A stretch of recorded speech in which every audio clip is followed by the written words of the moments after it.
très belle chanson de mon grand ami Joe Dassin, Les petits pains au chocolat. Tous les matins, il achetait son petit pain au chocolat. Aïe, aïe, aïe, aïe, aïe. La boulangère lui souriait, il me la regardait. Aïe, aïe, aïe, aïe. Et pourtant, elle était belle, les clients ne voyaient qu'elle. Il faut dire qu'elle était vraiment très croustillante, autant que ses croissants. Et elle rêvait mélancolique le soir dans sa boutique à ce jeune homme distant. Il était myope, voilà tout, mais ne le savait pas. Aïe, aïe, aïe, aïe. Il vivait dans un monde fou où l'image volait pas.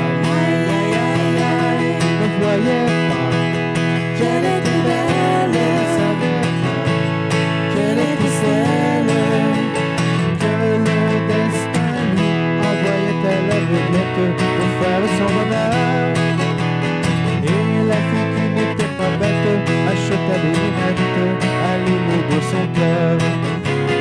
Dans l'odeur chaude des galettes, des baguettes et des babayes. Aïe, aïe, aïe, aïe. Dans la boulangerie, en fait, un soir on les marie. Aïe, aïe, aïe, aïe, aïe. Tout en blanc, qu'elle était belle, les clients ne voyaient qu'elle.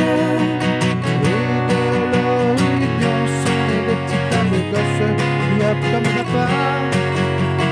L'emballement parmi les brioches, se remplissant les poches de petits pains au chocolat. Aïe, aïe, aïe, aïe, aïe.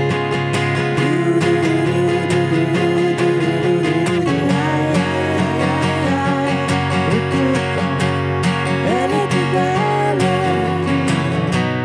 ne voyait qu'elle.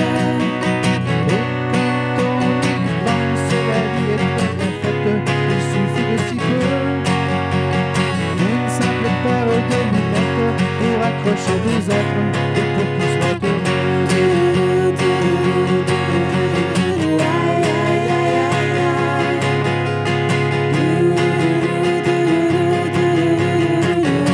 Aïe, aïe, aïe, aïe.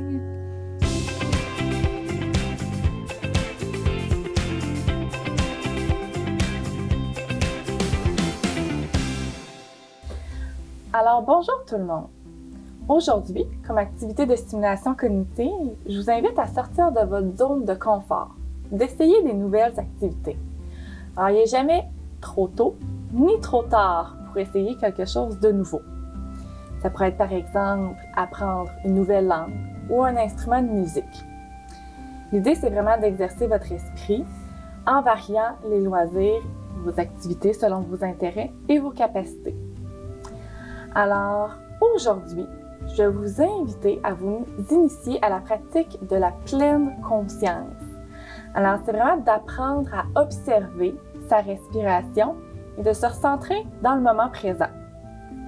Alors, ces exercices-là permettent d'augmenter notre bien-être, mais aussi de diminuer notre anxiété ou les symptômes de dépression. Alors, bonjour Lise! Bonjour Lisanne. Alors aujourd'hui, je t'invite à pratiquer un exercice de pleine conscience. Alors, je vais t'inviter simplement à te laisser guider par le son de ma voix. OK. C'est bon? Alors, on va prendre une posture qui est bien définie et relaxée. Alors, je t'invite à fermer les yeux si c'est confortable pour toi. Sinon, tu peux les laisser mi-clos. La première étape, c'est d'être conscient, vraiment conscient des mouvements de sa respiration, de ton souffle. Alors, je laisse mon souffle aller et venir. Je me contente de l'observer, sans le modifier. J'observe comment ma poitrine, mon ventre vont et viennent sous l'effet de ma respiration. J'observe le mouvement de l'air qui entre dans mon corps, puis qui sort de mon corps. Je ressens le passage de cet air dans mon nez, dans ma gorge et dans le début de mes bronches peut-être. J'observe la différence de température entre l'air que j'inspire et l'air que j'expire. Si je remarque que mon attention est attirée vers des pensées qui m'emportent en dehors de l'exercice, je ne m'en veux pas. C'est un phénomène qui est tout à fait normal. Nous avons tous cette difficulté. Alors, lorsque je prends conscience que je suis plus dans mon souffle, mais ailleurs dans mes pensées, lorsque je m'en aperçois, je souris et je reviens à ma respiration. Encore et encore.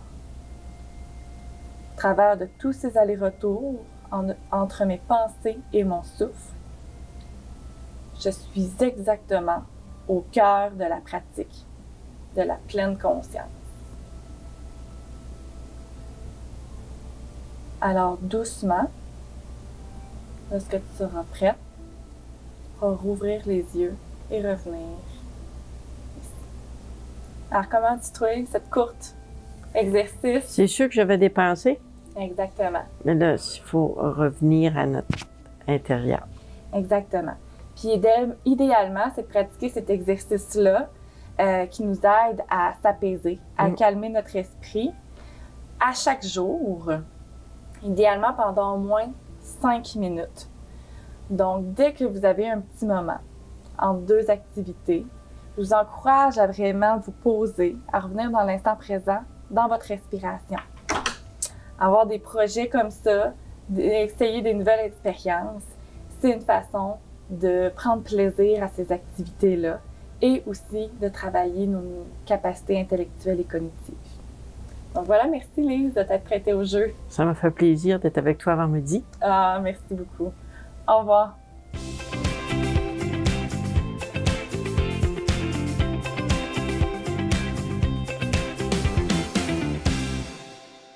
Bonjour, moi je suis Micheline Meuret, j'habite Matane, j'ai 76 ans et ma passion c'est la peinture, tout ce qui touche un petit peu à la peinture.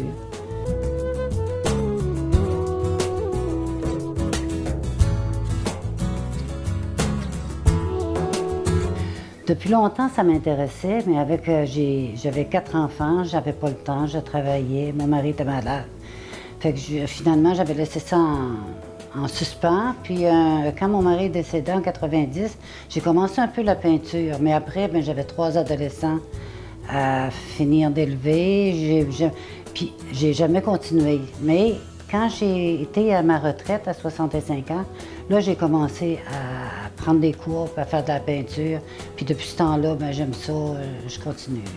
Quand on fait ça, c'est comme quand tu lis un bon livre, quand tu es dans ta peinture, le temps passe, puis t'as aucune...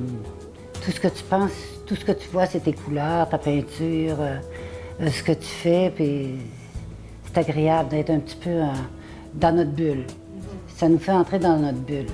On n'a pas toujours l'occasion d'entrer dans notre bulle, tu sais, avec la vie, puis tout. Avec là, c'est vraiment un moment où c'est nous puis notre œuvre qu'on est en train de créer. Je suis toujours ce qui se passe, puis j'ai touché à peu près à tout. J'ai touché à la peinture à l'huile, à l'acrylique. J'ai fait du pastel. J'ai un peu touché à tout ce que j'aimais, là, puis que je vais y aller comme ça. J'ai pris un cours que j'ai vu que c'était l'époxy, puis là maintenant je fais des bancs, je fais des petites tables. Puis là, c'est ça, j'adore travailler avec, faire les dessins sur des tables de bois, puis ensuite se recouvrir d'époxy, je trouve ça, j'adore ça. Ça, j'aime ça.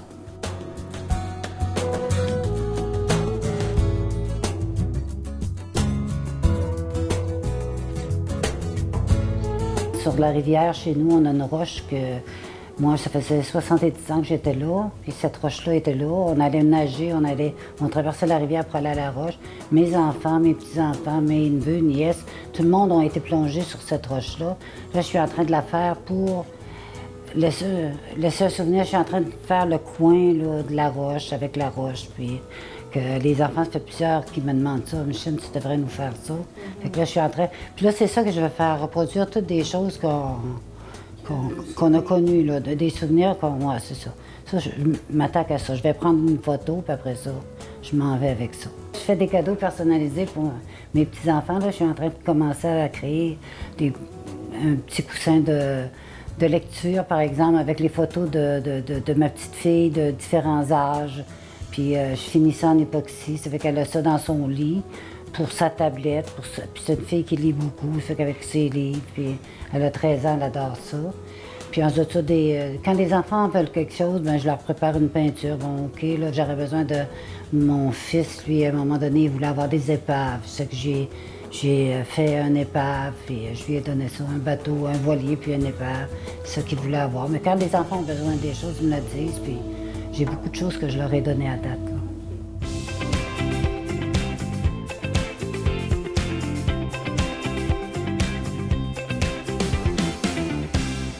Bonjour à tous, ça me fait plaisir d'être avec vous aujourd'hui. Moi, je suis venue vous donner quelques petits trucs et conseils pour maintenir votre mobilité et ainsi garder votre autonomie dans votre quotidien. Aujourd'hui, en fait, j'ai envie de vous parler, de vous dire que on est peut-être plus actif qu'on le pense dans notre quotidien. Donc, Santé Canada nous recommande de bouger 30 minutes à tous les jours. Qu'est-ce que ça veut dire bouger 30 minutes par jour? Ça peut vouloir dire, oui, d'aller prendre une marche, d'être actif là, vraiment physiquement à ce niveau-là, de faire des activités vraiment plus dites sportives. Mais il faut comprendre que vous avez aussi des activités dans votre quotidien, donc vos tâches ménagères, qui sont des activités aussi, qui sont considérées comme activités physiques. Donc, faire la vaisselle, passer l'aspirateur, il y a plein d'activités dans votre quotidien, que ça soit de plier les vêtements ou des choses comme ça, qui vous gardent actif, qui vous gardent mobile et qui vous maintiennent dans votre autonomie, là, dans votre quotidien vraiment longtemps. Donc, si ça fait un moment là, que vous avez été moins actif dans les derniers temps, il y a possibilité là, de reprendre ces petites activités-là dans votre quotidien. Si vous avez dernièrement quelqu'un qui est venu vous aider pour votre ménage, bien, aidez cette personne-là à plier vos vêtements, à essuyer la vaisselle. Faites des petites choses comme ça dans votre quotidien qui vont vous ramener dans vos activités physiques. Si, au contraire, vous êtes quelqu'un qui est déjà très, très actif, donc que vous marchez tous les jours, que vous n'avez pas de problème de ce côté-là, bien, il est possible d'ajouter des activités peut-être plus musculaires. Donc, d'ajouter, par exemple, quand on croise un banc de parc ou une table à pique-nique, de faire quelques exercices là, qui vont vraiment aller chercher nos muscles, que ce soit des mouvements avec les bras ou des choses comme ça. Il y a plein de liens là, sur Internet. Il y a l'URLS qui a monté un beau projet de parc actif que vous pouvez visiter aussi, qui vont vous donner des bonnes idées. Moi, je suis ici vraiment pour vous convaincre que les petites activités du quotidien, c'est possible. C'est possible de garder votre mobilité. Si vous êtes quelqu'un qui aime beaucoup et regarder la télévision, on ne vous enlèvera pas votre activité, mais on va vous suggérer par contre de profiter des pauses commerciales pour faire des exercices, que ça soit de faire des rotations d'épaules bien simples, que ça soit d'étirer vos jambes, de prendre quelques minutes pour vous lever, aller prendre un verre d'eau, aller à la salle de toilette. Donc, juste d'être actif dans votre écoute de la télévision. Donc, ce qui est important, ce qu'on vous demande, c'est de ne pas rester assis toute la journée,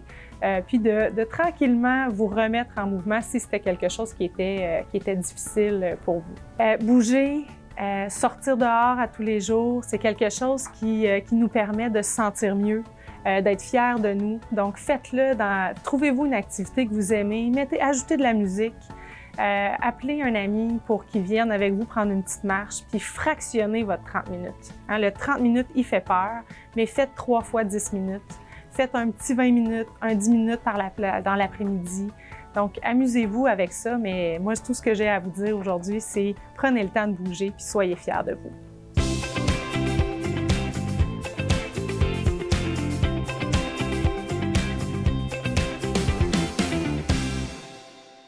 Tout village a une histoire cachée, quelque chose qui ne se voit pas lorsqu'on fait juste passer.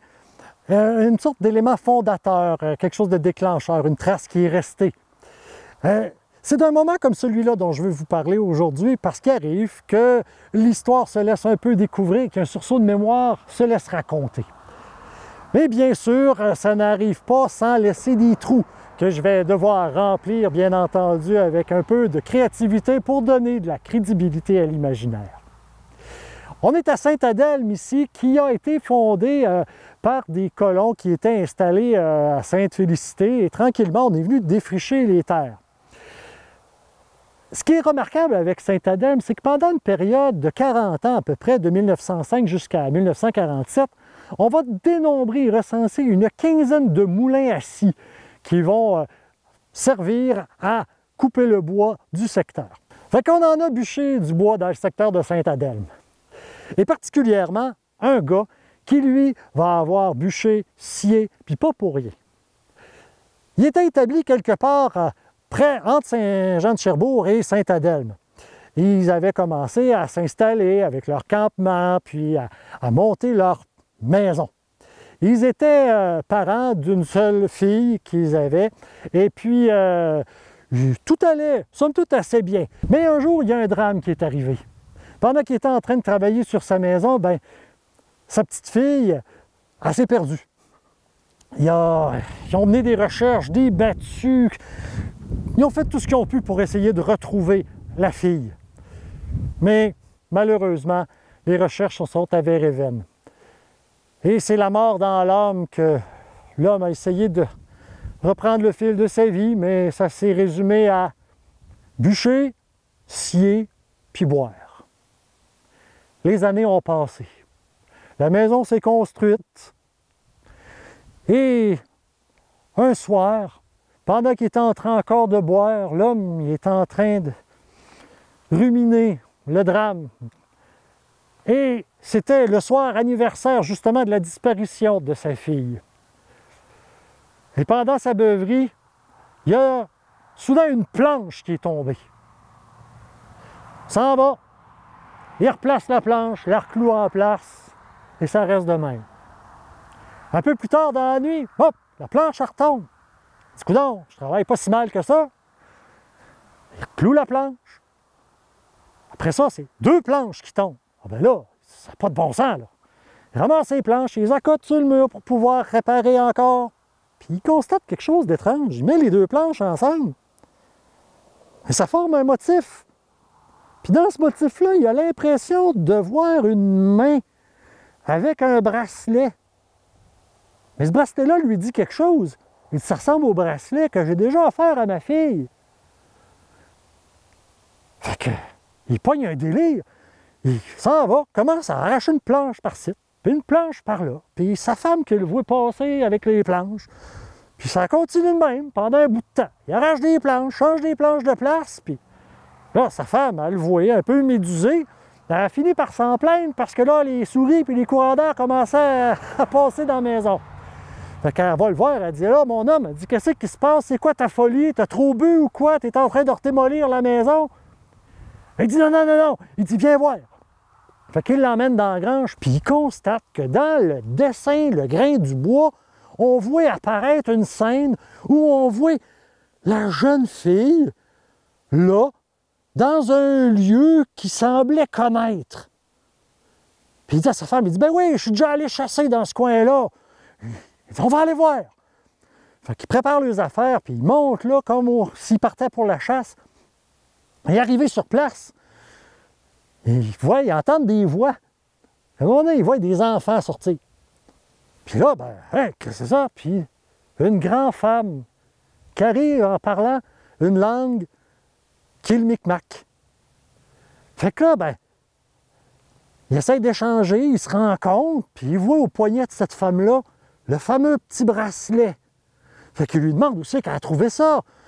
Et dans un français qui arrive à baragouiner, qui sort de loin de sa mémoire, elle lui explique que c'est tout ce qu'elle a gardé de sa famille. Parce qu'elle s'était perdue en forêt quand elle était petite. Et là, il reconnaît sa fille.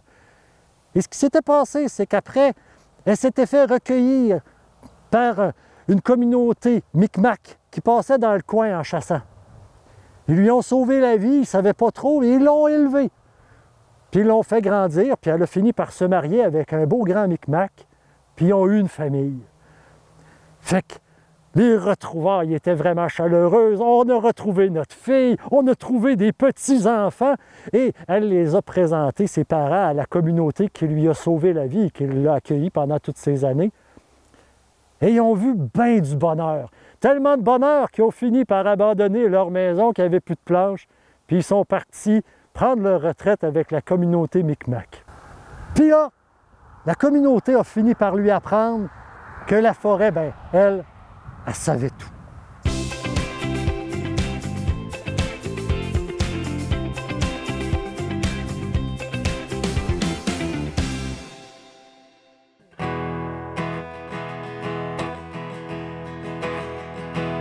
Si tu crois que l'amour t'a laissé tomber une autre fois, et tu vois que tout ton univers s'écroule autour de toi, n'oublie pas, vient toujours le soleil après les jours de pluie. Ouvre grand ton cœur, ne cherche pas ailleurs, écoute ce qu'il te dit. Ne laisse pas passer la chance d'être aimé. Le cœur devient moins lourd quand on est en amour. Si un jour tu sembles que dans ta vie plus rien ne t'appartient, en bohème, tu erres dans la nuit apaisant ton chagrin. Souviens-toi qu'il y a toujours quelqu'un qui n'attend que ta main. Ouvre grand ton cœur, ne cherche pas ailleurs, écoute ce qu'il te dit. Ne laisse pas passer la chance d'être aimé. Le cœur devient moins lourd quand on est en amour. Mais la vie nous fait parfois l'esclave de nos souvenirs. Entre nous, qu'importe le passé, il y a l'avenir. C'est pourquoi tu te dois de remettre l'amour dans ton lit. Ouvre grand ton cœur, ne cherche pas ailleurs, écoute ce qu'il te dit. Ne laisse pas passer la chance d'être aimé. Le cœur devient moins lourd quand on est en amour.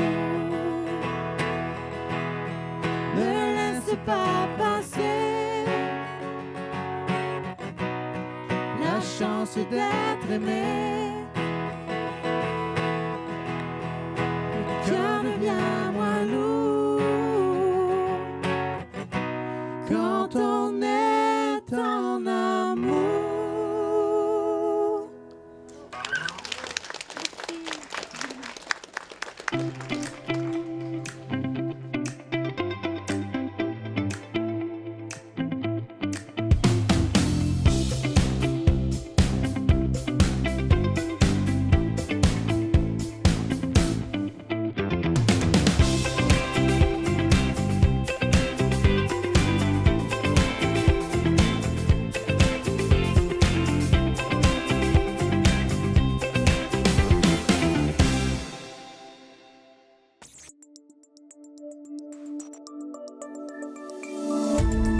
Cette émission d'Accès est appuyée par Cogeco et est rendue possible grâce à la collaboration de la communauté avec Nous TV.